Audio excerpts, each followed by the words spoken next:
সৰ্থেবাৰীত অনুষ্ঠিত হ'ব সদৌ সাংবাদিক সন্থাৰ একাদশ দ্বিবাৰ্ষিক অধিৱেশন।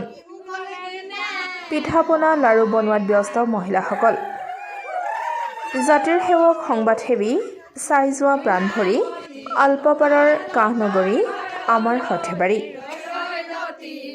ৰাজ্যখনৰ সাংবাদিকসকলক আদৰিবলৈ সাজু হৈছে আলপাপাৰৰ কাঁহনগৰী সৰ্থেবাৰী। অহা 30 আৰু 31 ডিচেম্বৰত বৰপেটা জিলাৰ সৰ্থেবাৰী উচ্চতৰ মাধ্যমিক বিদ্যালয়ৰ খেলপথাৰত অনুষ্ঠিত হ'ব সদৌ অসম সাংবাদিক সন্থাৰ একাদশ দ্বিবাৰ্ষিক অধিৱেশন। এই অধিৱেশনৰ বাবে ইতিমধ্যে প্ৰস্তুতি তুংগত হৈ উঠা দেখা গৈছে। বৃহত্তৰ সৰ্থেবাৰী অঞ্চলৰ ৰাইজৰ উৎসাহৰ লগতে সৰ্থেবাৰীৰ বিভিন্ন আত্মসহায়ক গোটৰ সদস্যসকলৰ মাজতো দেখা গৈছে যথেষ্ট উৎসাহ উদ্দীপনা। মঙলবাৰে সন্ধিয়া প্ৰায় 100 গৰাকী মহিলাই 1000 লাড়ু পিঠা বনাই অধিৱেশনত সাংবাদিকক আপ্যায়ন কৰিবলৈ সাজু কৰি তুলিছে মহিলাসকলে।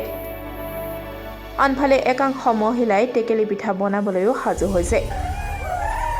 উখল-মাখল পৰিৱেশে বিৰাজ কৰিছে সৰ্থেবাৰীত। এইদৰে গীত গাই গাই মহিলাসকলে লাড়ু পিঠা বনোৱাত ব্যস্ত হৈ পৰা দেখা গৈছে।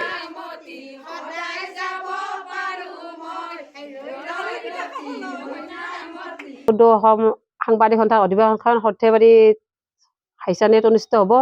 সেয়ে আমাৰ সৰ্থেবাৰীৰ সমূহ আত্মসহায়ক গোটৰ মহিলাখিনি বহুত উৎসাহিতৰে লাড়ু পিঠা বনোৱাত প্ৰস্তুতি তাৰমানে আগবাঢ়ি গৈ আছে।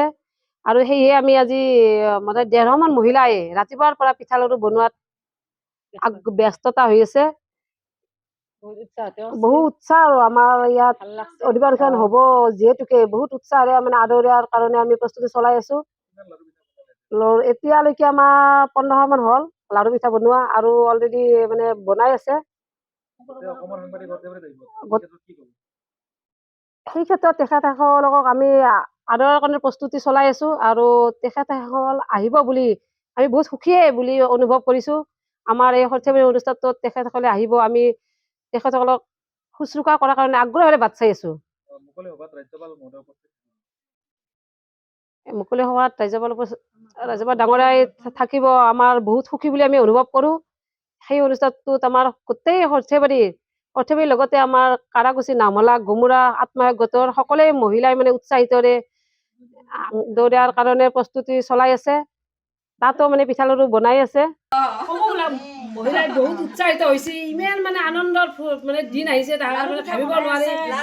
গধূলিও মানে ঘৰত ল'ৰা ছোৱালী এৰি আহি পিঠা লাড়ু বনোৱাৰ কাৰণে প্ৰস্তুতি মানে নিউজ টেক্স ৰিপৰ্ট ডেমক্ৰেটিক আছাম। প্ৰস্তুতি চলাই আহিছে সৰ্থেবাৰীৰ মহিলাৰ পৰা গোটেই আত্মসহায়ক মহিলাখিনিয়ে। কি ধুনীয়া হৈছে।